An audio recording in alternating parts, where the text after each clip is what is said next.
আল্লাহ বলেছেন, ইয়া আইয়ুহাল্লাযীনা আমানুত্তাকুল্লাহ ওয়া কুনু মা'আস সাদিকিন, এই ঈমানদাররা তোমরা তাকে অবলম্বন করো আর নেককার আল্লাহওয়ালা মুত্তাকি পরহেজগার মানুষের সুহবতে থাকো। সাহচর্য অনেক গুরুত্বপূর্ণ।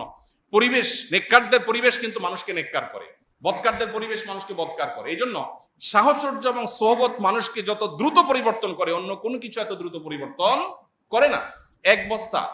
এক বস্তা ভালো আলুর মধ্যে একটা পচা আলু রেখে দিবেন, ওই পচা আলুর সোহবতে থেকে থেকে আশপাশের সবগুলো পচতে থাকবে, পুরো বস্তা পচে শেষ হয়ে যাবে।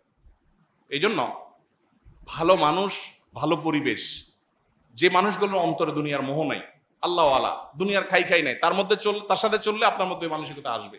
বিনয়ী মানুষের সাথে চললে আপনার মধ্যে বিনয় আসবে। সোহবতের জন্য আল্লাহওয়ালা মুত্তাকি মানুষ, নেককার মানুষদের সাহচর্য অবলম্বন করা, এটা 2 নম্বর করণীয়। 3 নম্বর করণীয় আল্লাহর কাছে চোখের পানি ফেলে দোয়া করা।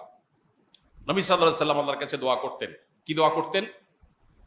আল্লাহুম্মা আতি নাফসি তাকওয়াহা ওয়া যাক্কিহা ওয়া আনতা খায়রু মান যাক্কাহা। বহু আমরা যে টপিকে আলোচনা করছি, এই টপিকেই দোয়া। হে আল্লাহ, আমার অন্তরকে আপনি পবিত্র করে দিন, এটার পরিশুদ্ধ করে দিন, নোংরামি থেকে, কলুষতা থেকে আপনি পরিচ্ছন্ন রাখুন। আল্লাহর কাছে এই দোয়াটা সকাল সন্ধ্যা নবীজি নিবেদন করতেন, নিয়মিত আমাদের নিবেদন করতে হবে। অতএব ত্রিমুখী প্রচেষ্টা, গুনাহ থেকে বাঁচা, গুনাহ হয়ে গেলে তওবা করা, এবং নেককারদের সাহচর্য, সোহবত, আর আল্লাহর কাছে চোখের পানি ফেলে দোয়া করা। আল্লাহ আমাদের সবাইকে পরিশুদ্ধ অন্তর নিয়ে আল্লাহর সাথে সাক্ষাতের তৌফিক দান করুন। আমাদেরকে আল্লাহ তাআলা কলবে সালিম নিয়ে আল্লাহর সামনে হাজির হওয়ার তৌফিক দান করুন।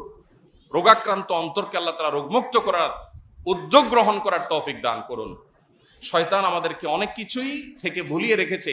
সবচেয়ে ইম্পর্টেন্ট বিষয়, আমার শরীরের সবচেয়ে বড় অর্গান, সবচেয়ে গুরুত্বপূর্ণ অংশ, আমার অন্তর নিয়ে মনোযোগ দেওয়ার, ফোকাস দেওয়ার সুযোগ আমার হয় নাই, কারণ শয়তান আমাকে ভুলিয়ে রেখেছে।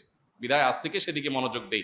আমার সমস্যাগুলো কি আমি লিখে ফেলি, যে আমার ভিতরে কি কি রোগ আছে, কি কি বদরোগ আছে। আমি খাই করি, লোভ করি, অহংকার করি, মানুষকে ছোট করি, তাচ্ছিল্য করি, কি কি রোগ আছে লিখে ফেলি, এবং সেগুলো একটা একটা করে রিমুভ করার জন্য প্ল্যান প্রোগ্রাম করি। আল্লাহ রাব্বুল আলামিন আমাদের সবাইকে পরিশুদ্ধ পরিচ্ছন্ন অন্তর নিয়ে যাওয়ার তৌফিক দান করুন। আস-সুন্নাহ ফাউন্ডেশন, উম্মার স্বার্থে, সুন্নাহর সাথে।